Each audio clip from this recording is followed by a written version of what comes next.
Welcome to Flesh and Pod, a flesh and blood podcast, breaking down weekly news and notes from the tournament scene, community drama, game strategy, and more.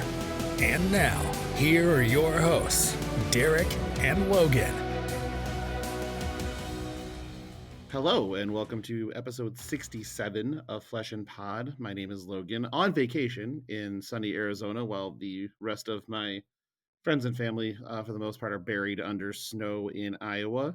And with me, as always, is Darick Oswald, aka Charmer, aka Not Tanning Grace, aka Not John Blevins, there's a lot of AKAs. So as this goes on, not that's just Majin going to continue Bay, being a thing. not Kules. Not much base. Nope, not that either. Maybe get a Battle Spirit Saga event coming near you in the future. Darick, what did you get up to in Flesh and Blood this week? Surprisingly, not as much as I wanted to. This has been a lot of theory craft and keeping up on spoilers and like deck building so that I know what I'm looking for when I open stuff. But my local armory, it was preemptively canceled because a number of the people that would regularly be attending were all traveling. So it would have literally been me and one other guy. And we instead took that time to just kind of brew. So we did bounce some ideas off of each other, and shocker, I know, but I'm dying now to test out a Missouri pummel list with rainbow pummels. Like I think I might have something that I want to work with. So that was the majority of it, but I didn't get to play much, unfortunately. And that's a bit of a bummer for me because I'm itching to play. The good news is I'm going to have a much better answer to this for the next couple of weeks because we have pre-releases right around the corner, and we have the amazing Min-Max and Realm Chicago Brawl coming up. But this week was a bit of a lull before the storm. What about you? Did you get to do anything on your Arizona trip? Nope, I did fucking nothing. I'm sorry. I've done a lot. As of recording, I have been to 8 baseball games in the last 5 days, and I just got done watching the United States beat the ever-loving shit out of Canada in the World Baseball Classic. It is currently 2:18 in the morning for Charmer as we're recording this. That is true. So he's a champion, if anybody ever was wondering.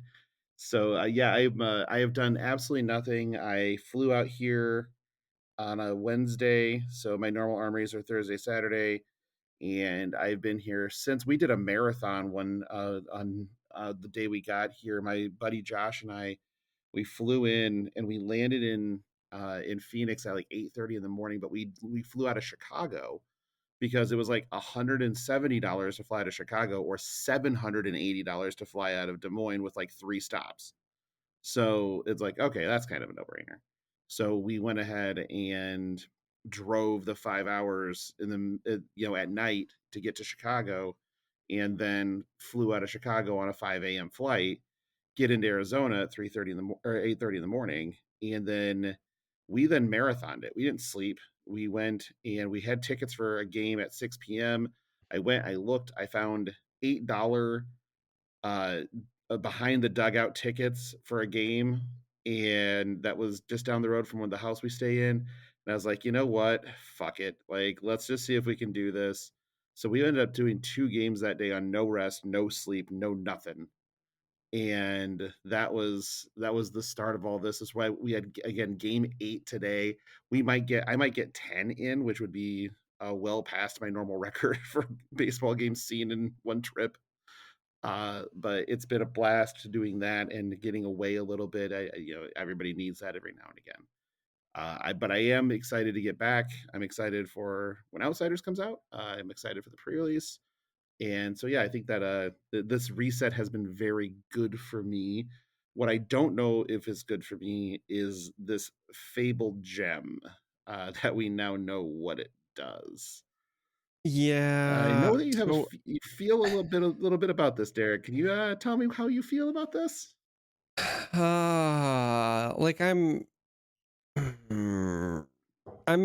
like trying to be positive about it because it's relevant to what I'm likely going to main as my new class, but I'm also not happy that it's a gem again because I've been very outspoken about how much I enjoyed the fact that they went with uh Command and Conquer as the fable the last time around, because I don't think that making the gems is just like long term great for the game if they end up becoming staples in any decks or if they end up being playable, right? We're kind of already seeing that with Heart, and I still think that there are other ones that are, if I'm being honest, kind of underplayed at the moment that we'll start to see more play. I still stand by that.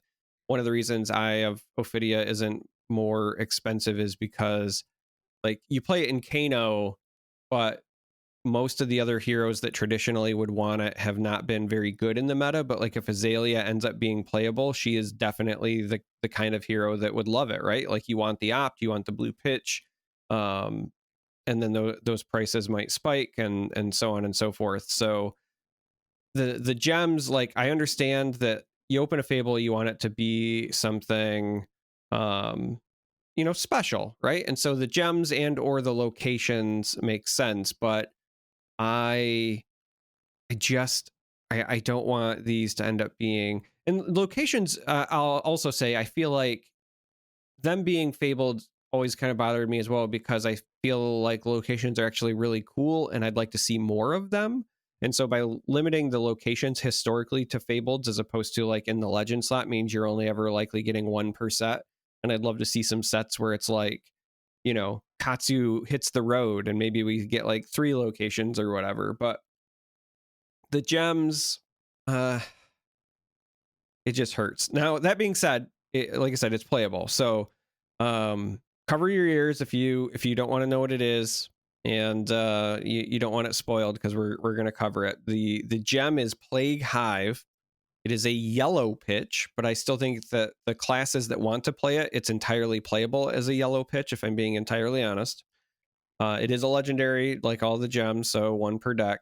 And then when you pitch Plague Hive, for each opposing hero, choose Inertia, Frailty, or Blood Rot Pox at random and create it under their control. So I know on one of the previous podcasts, we were asked, hey, if you could create a token, would it be too strong? And I said yes, but that was because we were under the assumption you'd get to choose. So this tempers it a bit because it's at random. So you got a 1 in 3 chance of getting the blood rot, which I think is usually the hit you want. Though there are instances where some of the others will be useful. They're all strong Yeah. effects. And this is a yellow pitch as opposed to a blue pitch. So it's a little bit tempered, but this is also, for the record, assassin / ranger. So there are 2 classes that can play this. So we're already looking at multiple heroes, and I think this is a very playable gem. Do I think that it'll be like a required play or broken or whatever? Probably not. I think that it is more playable than some of the gems in the past, but I don't think that this is going to be mandatory for any lists. But it is, in my opinion, a relatively strong effect for free, essentially. All of those things are some form of disruption, right? Like very few of them your opponent can ignore outright, except for I guess in certain matchups, frailty is like not great, but blood rot's always good, and inertia at least like messes with them being able to arsenal. So I don't know. I'm really torn on this. I think it's cool. I like it. I want one because want to be an assassin dude. Um but I'm also torn because I'm very anti-gem for the fables, I'll be honest.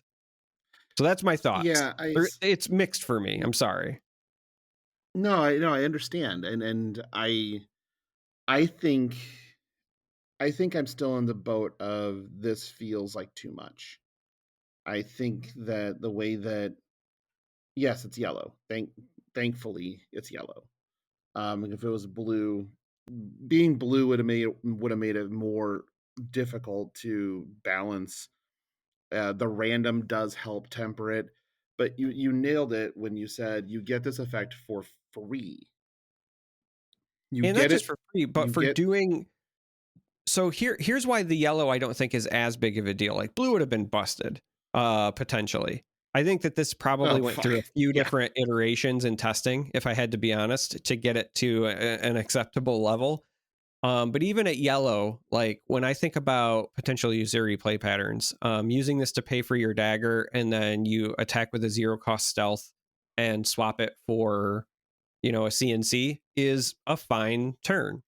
Or you start with the 0 cost stealth, you flip in your CNC and then you use this to pay for your pummel, right? Like the assassin play patterns don't really need a lot of resources right now.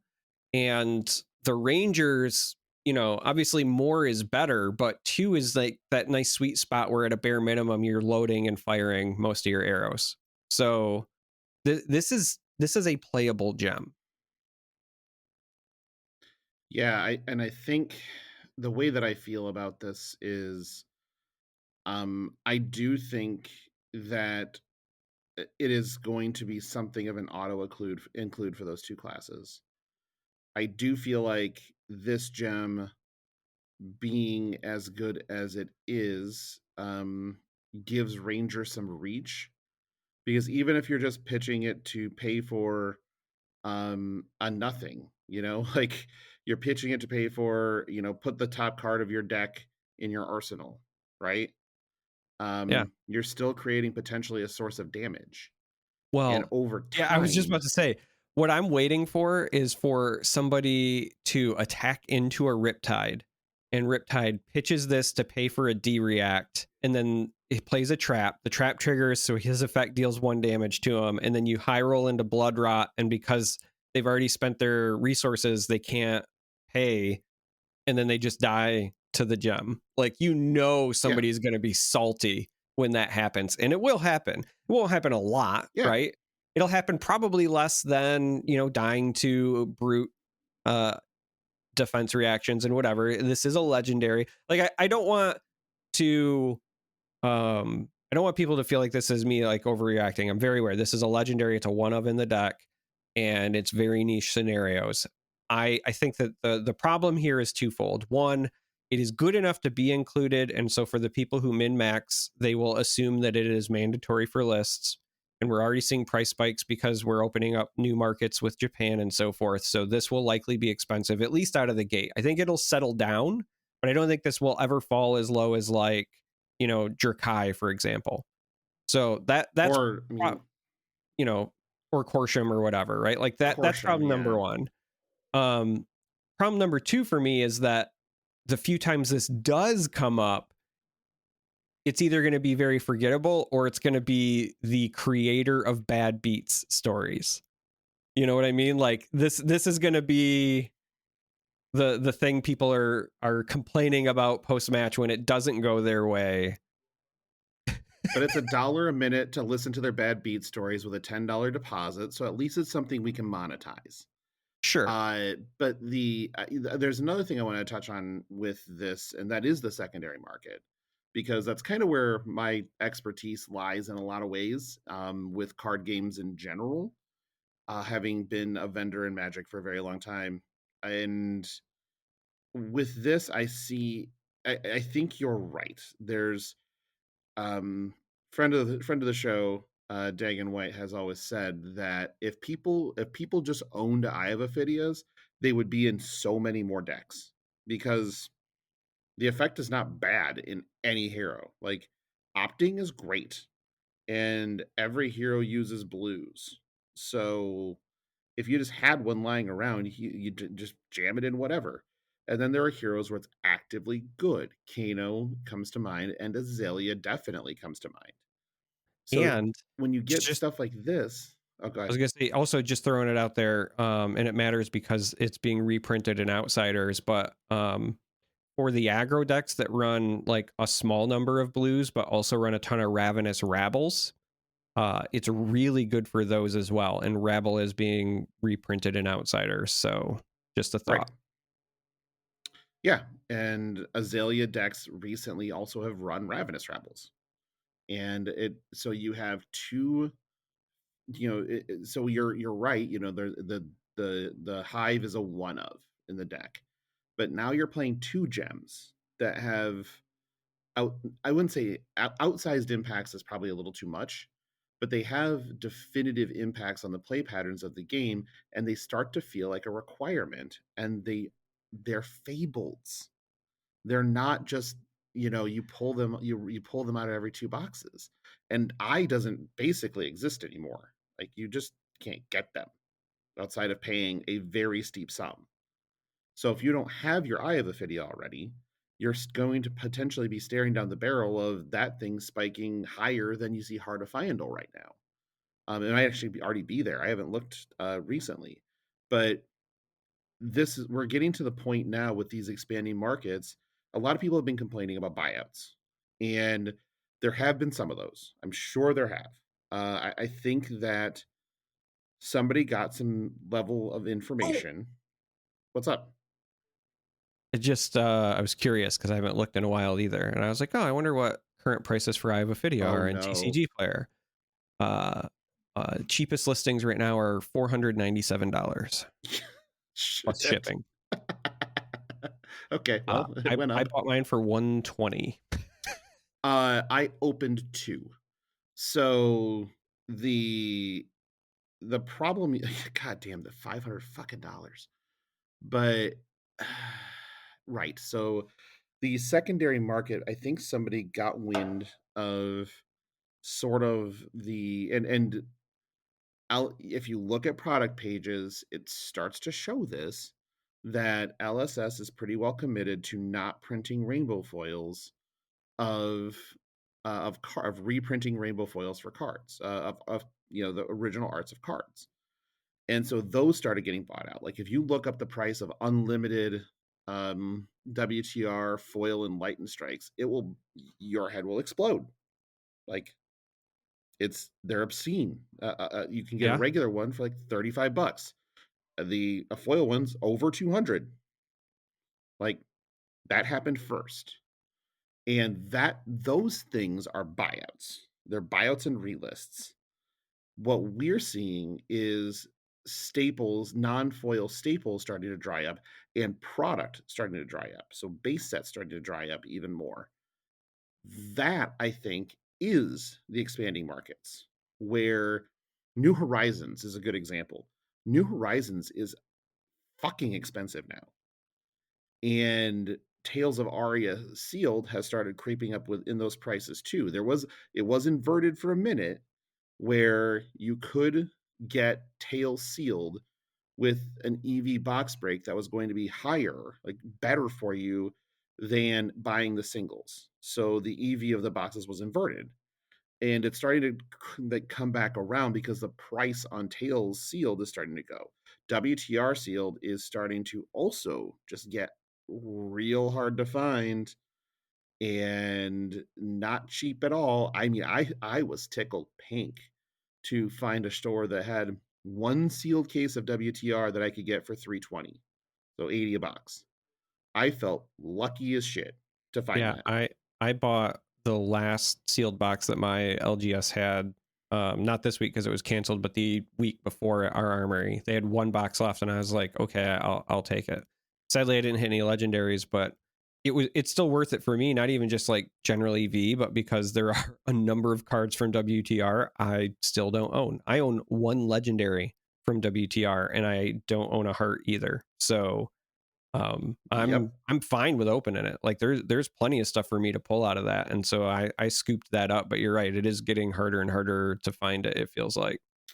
Yeah, I just got a case of Tales First recently. It arrived at my house while I've been gone, and I got it for, I believe, 260, and you can't find close to that anymore.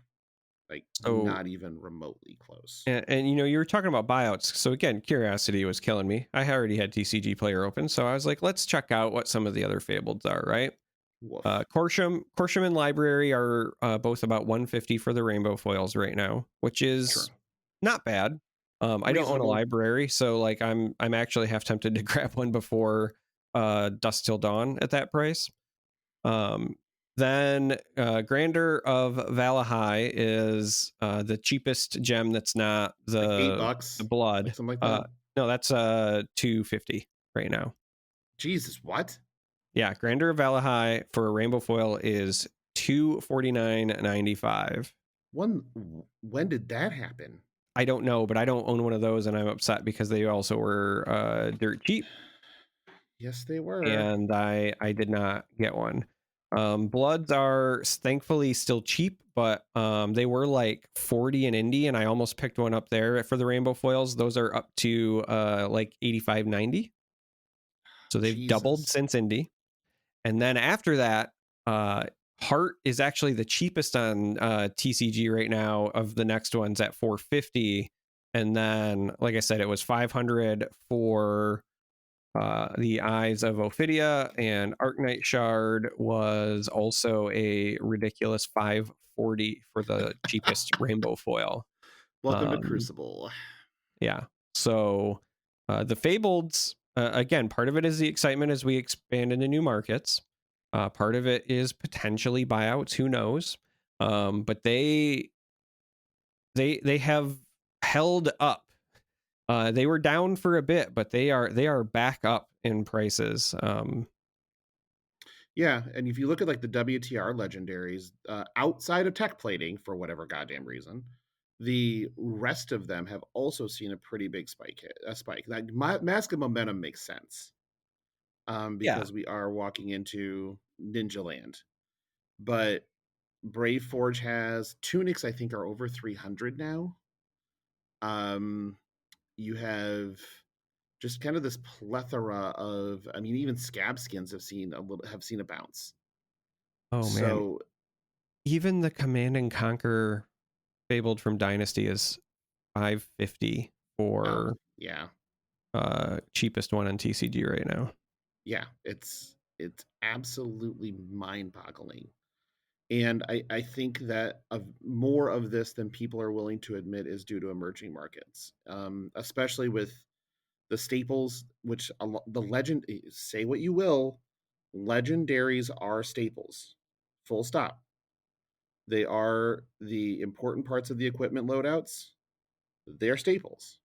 So if you are if you're picking up the game for the first time in, say, Japan, because that's obviously our most recent market, and you go, I want to be able to build Ninja and Ranger.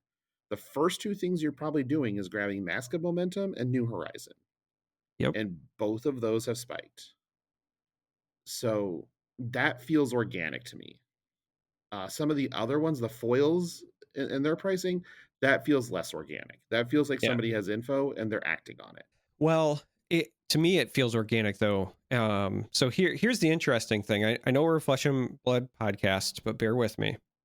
As I have been preparing for the release of Battle Spirit Saga, I've been talking a lot with my good friend Cosmic, aka Matt, and he is a big diehard fan of Japanese trading card games, right? He's followed a bunch of them, played a bunch of them. And one of the things that he routinely tells me is that when it comes to Japanese markets, usually the way the secondary market works is that anything that's just like regular whatever that you open becomes dirt cheap, like play sets of anything that they release over there, whatever. And then all of your chase rares are like super expensive because for whatever reason, a culture thing or just because they love card games, whatever, they love to bling out their decks. So Yes. foils, alt arts, fabled versions of Command and Conquers, whatever. It is very big in the Japanese market for these other games, right? So he was kind of telling me this to prep for Battle Spirit Saga and some of the other things that are coming out. And I'm seeing much of what he has been prepping me for be reflected with these releases, right? Because it is the chase cards and the alternate art stuff, the foils, whatever, have all also been kind of spiking. Now, again, it could have also just been buyouts by stores anticipating that, or it could actually be, demand from the market. But I suspect it's actual demand because some of the retailers I have spoken to, so on Twitter, for example, Harry Tarantula recently posted that they were having a Fab single sale, right? I was talking to D-Rude and he was like, hey, we sold literally all of our Command and Conquers and we're shipping all of them to Japan. He was like, we Yep. sold out and they're all going overseas. Yep. So yeah, there was probably a buyout in anticipation, and the reality is it probably wasn't enough. No, the supply isn't big enough. That's just where we're at right now. Yep. And I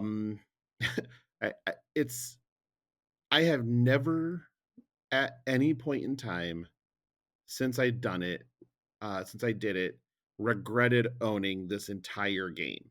Every card, play sets of every card, I've never regretted it. And now I'm staring at some of these things I just have extras of lying around going, I mean, is it just still hold, or should I be getting rid of some of this stuff? Like I have 7 copies, 8 copies of Command and Conquer. I have 9 Art of Wars. I mean, like I have just tons of shit. And there's some stuff your boy's missing. So before you list it, you hit me up. I've told you any number of times to just send me a fucking list. I know, because but I can fill so much of it. I know. I don't like to take advantage of generosity. So that's not taking advantage if I offer it. Yeah, no, that's exactly how it is.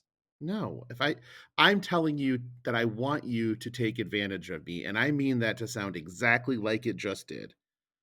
Fair. Yes, fair.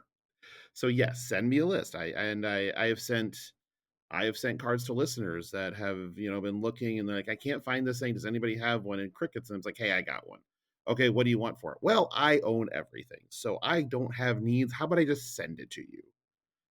Buy me a beer next time you see me. And they're just like, are you fucking kidding? I'm like, I'm gonna be honest. It's part of the reason I started sorting my stuff, because I'm trying to create my master list so that I know exactly what I'm missing. I really wish that I had started tracking it like online, like with a collection tracker or whatever, many moons ago, because now I'm playing catch up, but that's the end goal.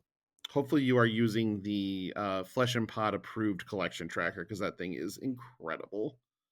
But as an example, like one of the listeners was looking for Arcanite Skullcap. I own 1 dull cap, and I think it's actually 4 rainbow foil Arcane Rising Skullcaps. And he was like, I have cards I can trade you. And I'm like, I mean, okay, fine, whatever. And I'm like, hey, I see you have a husk. I would love to have a rainbow foil husk because I just have the cold foil. And he's like, yeah, done. I'm like, okay, cool. Sounds great. Because sometimes that's like, you don't want it. In the case of husk, I would like to keep one with the meme Leviah deck and one with our new boy Chain when he comes around in July.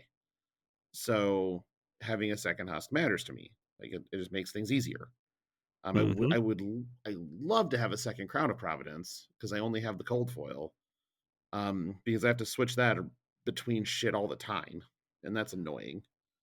And I own 2 tunics. I kind of want one more, but that's but those are, I have to have a crewnic and a WTR tunic because of sets. So, that's fine.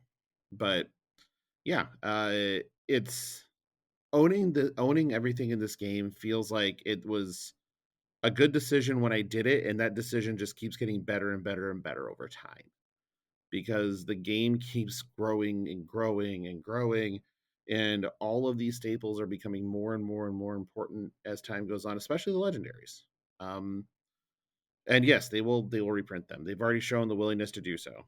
But on the same token, with the willingness to do so, they're not going to print them into a way that puts collectors out. We're starting to see that because the price differences between the history pack versions of cards and the set versions of cards is actually starting to separate more and more now. So we're seeing a lot of that, and that's really cool. That it's accomplishing the need. It just turns out we probably need more history pack types things.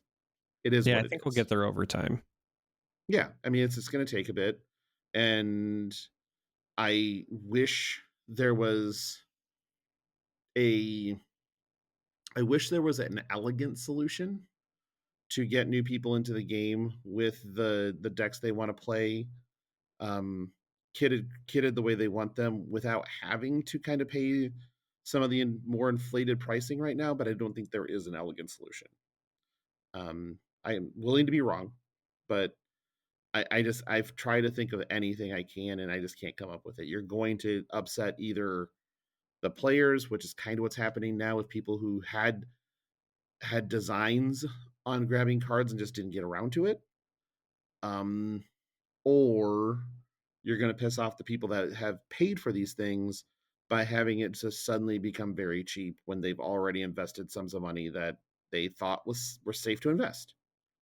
But there has to be some solution, and I think that solution is by doing the sort of history pack type of reprints. I think that is a very good system, and they're just going to have to kind of keep doing it, and that's fine. Moving on, it's Outsiders pre-release weekend already. That's crazy to me. Like, Jesus, wasn't it like just like a couple weeks ago that we had spoiler season start? I mean, yes, but it's also not coming fast enough because I'm very excited for this. There's that. Yeah. I feel like I've been waiting forever. Yeah, finally get our hands on it. Yeah, I'm sitting there with cases of cards at my house because I keep cases back to draft with. And I'm so excited for Outsiders because that means I can start popping cases when I want to again. I don't have to just like hoard it like a dragon hoarding gold so that I can make the locals happy by drafting something new because nobody wants to draft Uprising. And I just want to draft. That's all I ever want to do is I just want to draft, man. Yeah. And that's coming soon to a theater near me, and that's exciting. I'm happy for it, and I guess there's a primer for the pre-release on the mothership. I did not know that. Again, I am so disconnected right now. I am drinking. I'm drinking a lot. It's vacation. I'm not going to get into too many details, but ballpark beers are like $15 a shot. But I did have a moment where I was at a ballpark and I had a few, and I walk up, and there's this booth with police officers, and one pointed at me, he's like, "You," and I'm like, "What the hell did I do?" And he's just like, "Hey, come here." I'm like, "Whatever." I walk over and I'm like, "What's up?" He's like, "You want to blow in the breathalyzer?" I'm like, "Shit, yeah, I want to blow in the breathalyzer. Are you kidding?" And he's like, "What do you think you're gonna blow?" I'm like, "Hold on, 0.06." And he's like, "How many have you had?" I'm like, at the park, like 4." He's like, "4, and you're gonna blow 0.06." I'm like, "Well, those 4 were all 25 ounces and all drank within the last like hour and 5 minutes." He's like, "Oh shit, you might actually blow a 0.06." I'm like, "Yeah, I think I will." And he's like, "Plus, I was drinking all morning before I showed up." He's like, "Oh my god, okay, you may blow way over." I'm like, no, I think I'm a 0.06." So I blow in the breathalyzer 0.063, like a champion. And they're like, "Holy fuck, how did you know that?" I'm like, "Oh, you got to know. Like, You it is gotta important. know. It is important to know." And they were pretty amazed. They gave me a poker chip. I was happy. It was fun. But drink responsibly if you're going to, folks. But I was not the designated driver that day, so we do have a DD every day. And I don't have a turn left over. I think I already took both of mine. So but going past that, so there's a primer on the mothership. I have not read it because again, I'm kind of just doing my thing here. I have a nice bronze ass tan. There's a swimming pool behind me. I watch the sunrise over the mountains every day. Is the rest of you tan, or is it just your ass that's got that nice bronze tan? It's mostly ass, arms, and face. But it just takes some work to get everything lined up correctly. But you'll see me soon enough. If it's just your bronze ass that's tanned, like, I get it. Sun's out, buns out. Well, sun's out, buns out, and then obviously there's a lot of surface area on my ass, so it does take some time for the sun to reach all of it. It's really a process. But the primer, I haven't had a chance to read it. Is there, Derek? I know you did. What's in there for that people should really kind of latch onto? Well, I thought the primer was actually really well done, really well written for folks who may not have kept up on spoiler season or may not know necessarily what they want to do when they get to the pre-release, because this is potentially one of the most complex limited formats we've ever had, right? We've got 6 heroes to work with, a lot of shared cards with the like split class cards, and a lot of generics that I think different classes, different characters will want. So I felt like it did a really good job, mostly because before they even dove into each hero, because they did go hero by hero and talk about like game plans. One of the things that they did was they basically said, play the way that you think you're going to be the most comfortable, right? So they basically said outsiders rewards sharp tactile gameplay and careful decision making. So playing a strategy that's familiar to you may free up more thinking space for those critical in-game decisions. And then they go on to say, like, if you like being wide or aggressive, maybe you want to play the new Arachne or Benji, or if you like disruption, maybe Uzuri or Riptide, blah blah blah, right? But I just really like that they put that emphasis on, hey, this is going to be the kind of set where a lot of different options are available, so you should find your comfort zone and go with that.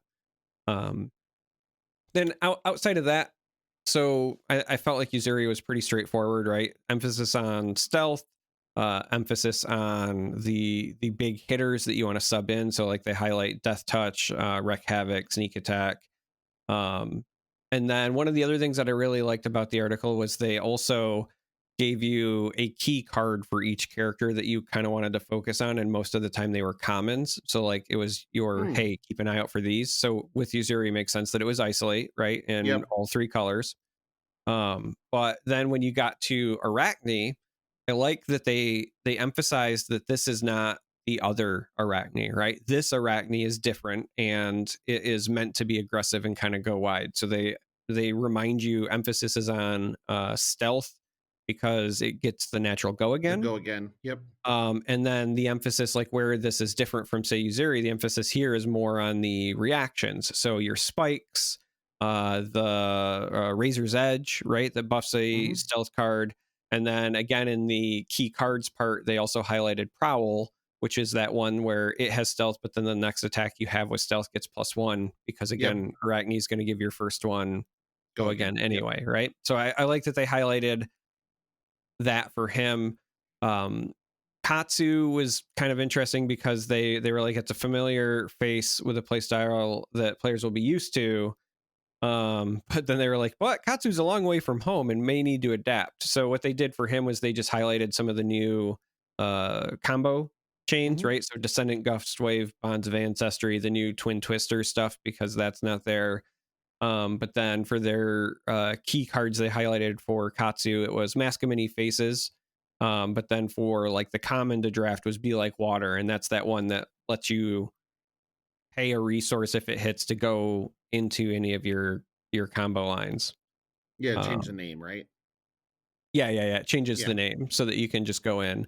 Benji, they did what you would kind of expect, which was they highlighted the fact that all the stuff that is 1 attack or 2 attack is good with Benji. Then they highlighted some things that, one of the things I liked is they highlighted those that are obvious, but then they highlighted ways that you can capitalize on it. So they for a rare slot, they mentioned look for a scrap, and I think that this is great because I think a lot of new players might go all in on the 2 or less and not realize that like it's still okay to swing big with Benji. Yeah, absolutely. And look for a scrap is great because you're going to have cards with 1 attack in your discard pile, and so that turns look for a scrap into a 5 with go again. Similarly, they mention just run big attacks because like you can start with your small ones and then end big. And then for their key cards they highlighted, it was a bunch of the like blue pitch, block for 3, attack for 1 stuff, so like 1-2 punch, recoil, etc. Your Kodachi Um, enablers, yeah. yeah. Azalea, they tried to highlight any of the things that allowed you to look at the top card of a hero's deck. So they highlighted like Scout the Periphery, Seek Horizon, um, and then they for the key cards to watch out for. I thought this one was a little bit weird, mostly because this is the only time that they like highlighted a rare really in the key cards spot, but they highlighted all of the fletches. So fletcha, red tail, yellow tail, Yep. and blue tail. But that's also probably because the other cards that they told you to use were already commons, right? So Scout was a common, Seek was a common. Mm-hmm. Um, they And the had like arrows are Station arrows. Shot. Yeah, they had the Yeah. arrows. Also, like I had missed that the Azalea specialization quiver, I thought it was a common. It's apparently a Yep. token. It's a token. Yep. So that is great for her, and same thing with Riptide. And then with Riptide, they highlighted traps. Makes sense. Shocking. Shocking. But then what they did that I thought was really cool was they also highlighted cards that work really well with the way you use Riptide's other ability, right? So the like you play a card from hand and then you load something. So they were trying to emphasize cards that you would want to play from hand to give you that free reload effect. So Yep. they highlighted Ravenous Rabble, A right? great You one. lead off with the Yep. It's Rabble, a really good load one. your arrow. They highlighted Toxicity, which is also great. You Ooh, start with the yeah. Toxicity to load the arrow. But then they also talked about cards that you might want to shove under. And so there was a card called Brush Off that I didn't remember from spoiler season, because I feel like I would have talked about it. It's a generic instant. The red pitch costs 0, but it says the next time you would be dealt 3 or less damage this turn, prevent it. And that's a I don't really remember that. good. Yeah, I don't remember that from spoiler season. That's like a really good limited card because Yeah. it's basically a block for 3, but it's at instant and it's like a prevention effect. So it gets around Dominate with Azalea and a few other things. Like I just like that. And Yeah, I then mean, I wouldn't be surprised if we talked about it because I don't remember anything anymore, but that doesn't yeah. sound familiar. And then the other parts that they talked about were just the key cards they highlighted were cheap 0 cost attacks you can play from Arsenal after triggering Riptide's ability. So they highlighted like Virulent Touch, Murkmire Grapnel, Falcon Wing, things like that. So I felt like the article did a good job of again giving like a baseline of, you know, if you don't know what you're doing, this is at least like what the heroes are trying to do. But I also really thought it was nice because they didn't like also just tell you how to play either, right? They were like, these are your basic synergies for what each hero wants to do, but they didn't say like, you know, here's your pack one, pick one. Because I remember in some of the sets past when they were leading up to this stuff, they were doing some of that. They were like, hey, here's a pack. And then they would like open it up to community discussion, which I thought was nice, but also it does kind of influence what people are doing at the drafts as well, Yeah, if it that makes does. sense. It also can confuse because you read all of the, you go in with sort of your notion and then you read all these other notions and they might not be thinking of doing the same thing you're doing, and so their card valuation is going to be different as well, and it's not necessarily spelled out. Yeah. So I liked this. I felt like this was a solid article ahead of pre-release. The other thing, I don't know, again, because you haven't like seen the mothership stuff, and I don't know how much you've been paying attention to social media, but we did get the banned and suspended announcement We early. did. Yeah, I saw that, and it was the classic nothing. Yeah, which was what I Which expected, what I but expected. Yeah. I did appreciate that they were like, hey, you know, everybody expects it to be this, and we got pre-release coming up anyway. Like, let's just give them an early treat. So I thought that was nice. Like, Yep. there's no point in leaving like people hanging. This allows folks to either, you know, keep focusing on the decks they want to play or go into Outsiders and find what they want and then like potentially play that as well. Because the other nice thing about this is that you don't have to worry about like a Duskblade scenario, right? You Right. don't Yeah. want We made a You don't want mistake. that either. You Yeah. just know going in, nothing changing, have at it. So I appreciated that. No, I think that's good. I feel like getting ahead of it is good. Although, again, it would make any sense to me whatsoever with a brand new set coming out to just make changes now. Why wouldn't you take a look first at what everything is? That would be uh react. It wouldn't even be reactionary. It would be um I don't even really have to know what a good word for it is, but it would just be I think that you would panicking, I guess, would be you're thinking of something and that's three steps ahead of where you're at. And while sometimes that's good, like in chess, it's not necessarily good when you're handing the keys to the car over to the hive mind for a little bit to figure out what's good and what's not. Right. Because once you get those cards into the hands of the thousands of people who play this game, that's different than an internal testing team of 10 people. Like, they all are going to find different things to do. So there's going to be stuff that you don't know, there's going to be stuff that you do know, and making changes prior to any of that doesn't make a ton of sense. um, One of the things I did want to ask, because I think it's sort of helpful when you start going through things like this, is you're sitting down, putting you in a situation. You sit down at the pre-release, you get your packs. What are you hoping to open? Um, are you talking for limited or in general? Yeah, for limited. Because right now it's the Fable, Right, because right. I'm angry at it, and now like I know I'm gonna want one, so that. For limited, for playing. For limited, so this is really interesting because going into this, I don't know what hero I'm gonna end up like feeling most comfortable on. I think that what my game plan right now is going to be is just seeing what I end up like with the most of. So what I mean by that is that if I have a fair number of traps, for example, I will probably give Riptide a go, because I think especially with limited formats, a lot of folks try to like default to the aggressive game plan. And so I think if you get the tools to play Riptide effectively, you might actually have a really good game plan. There's not as many ways to like mitigate his triggered ability, so you just have to have like that critical number of traps, I think. Yep. If you don't open a lot of traps, then I think the other thing that you want to look for is, do you have a high number of stealth cards? Because if you have a high number of stealth cards, then both the assassins become a lot more viable. Whereas if you either have a low number of stealth cards, or maybe you have stealth cards but they're like not high quality ones, then you, even if you want to like force assassin, I don't think that you necessarily can. Maybe user you can get away with if you've got, if it's a bunch of like blue isolates, like that's fine, because that's going to get shoved to the bottom anyway, as long as you have good like 2-cost attacks. So that's the other Sure. part, right? Do you open sneak attacks, wreck havocs, those types Death of touches. things?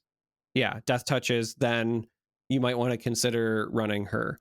And then the last piece for me is like the Katsu stuff, right? So it looks like the early pieces of the combos are mostly commons. So it just comes down to me, like, do you open a decent number of like bonds of ancestry or whatever, so that you can at least go 3 cards deep, or do you Hmm. open some of the twin twisters? Then you could consider going Katsu.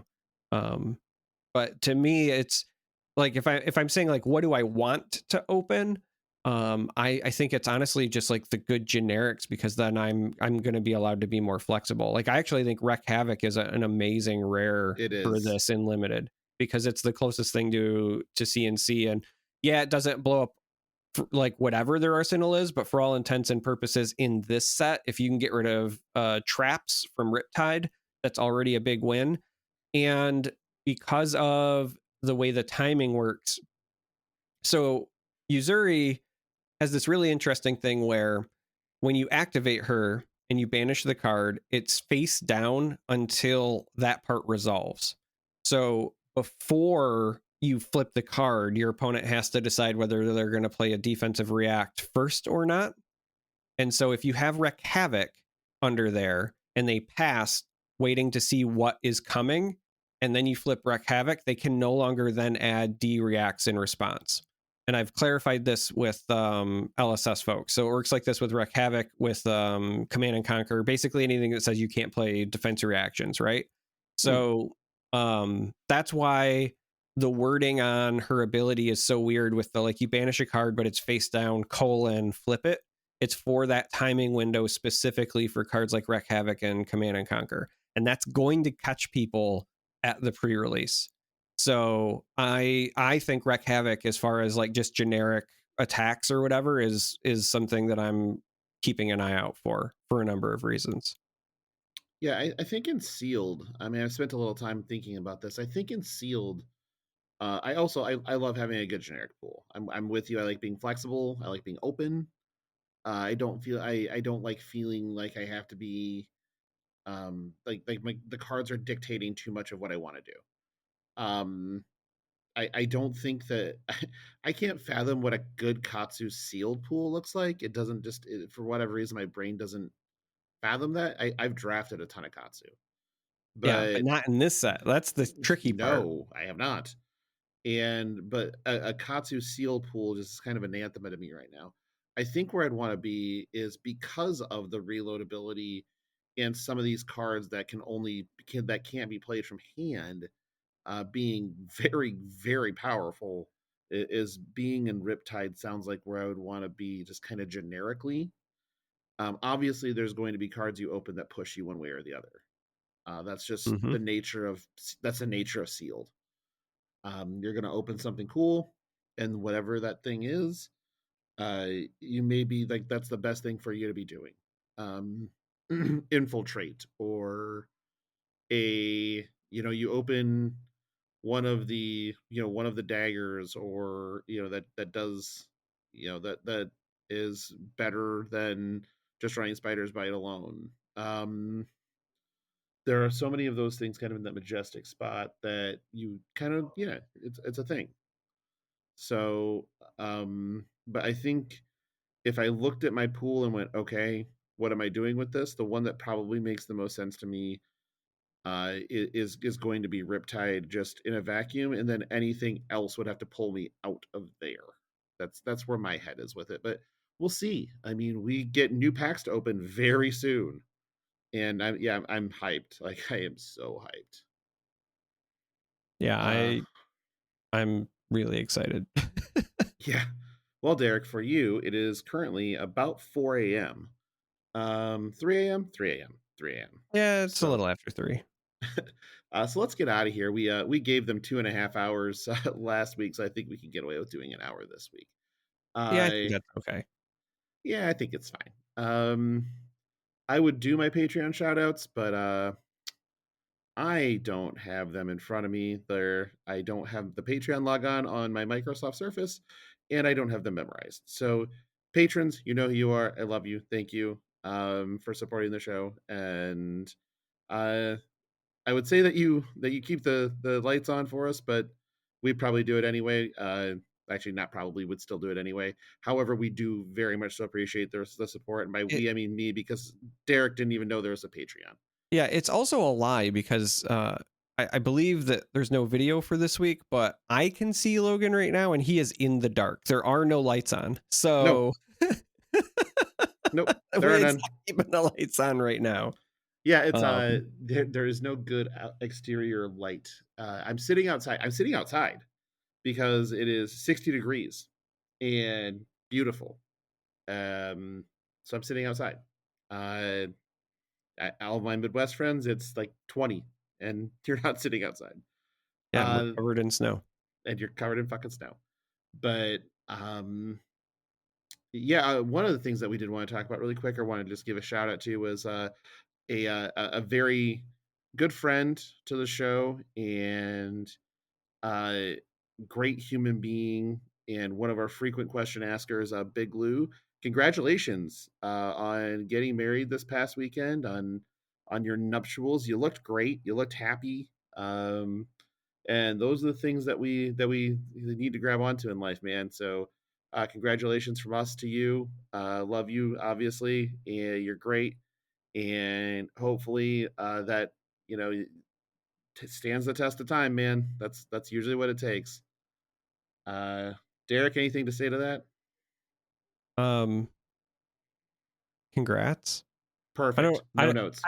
I don't know that I'm the right person to ask because I'm a bit of a unicorn. I've been with my wife. It'll be now 23 years in December. Jesus So, Christ. Okay. I mean, I've been with my wife for 16, but we've only been married for 5. But I also just don't believe in marriage. It's not for me. However, I have been married twice, so take that for what you will. Let's get the fuck out of here. Thank you all for listening. As always, you can find us on Twitter at FleshPod. You can reach out to us via email, fleshandpod@gmail.com. If you are interested in our Patreon, you can go to patreon.com/fleshandpod and look at all of the tier levels there. As I said, I will be retooling that at the end of the month. I'm just so lambastedly busy until the beginning of April that I don't have time for it. All links, as per always, will be in our show notes. Please jump in our Discord and come hang out. We've had some new people in, and it's a ton of fun. And also, that's where where you can find an unlimited amount of resources and people that will just talk you through whatever you want to talk through, and very constructive. And then also you have places for pet picks and food picks, and there's even a channel dedicated to pickle talk. That one is muted. I do not look at that one. I made it and I muted it same time. Just created it, muted it. And I know people like actually fucking converse in it, and it's like whatever. I've posted in it. Of course you have.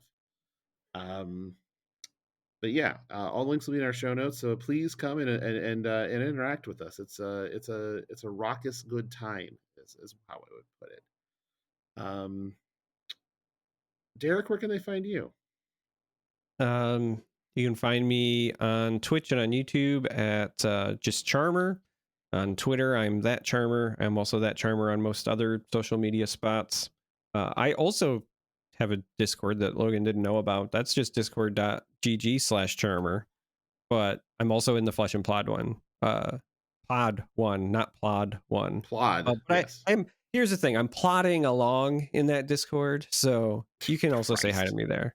I'm just doing my thing. I'm in my own lane. I'm moisturized. I'm vibing.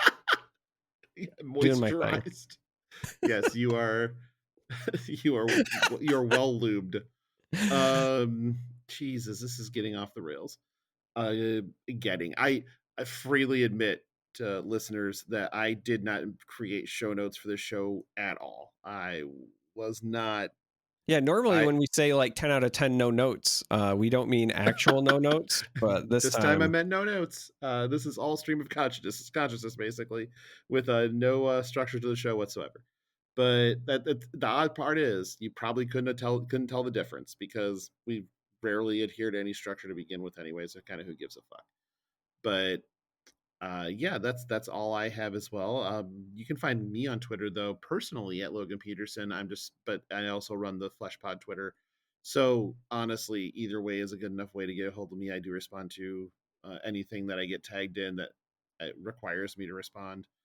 But yeah, that's all I have. And yes, I took time out of my vacation to make sure we didn't miss a week. So you're welcome. But we will talk to you next week. Bye. Bye.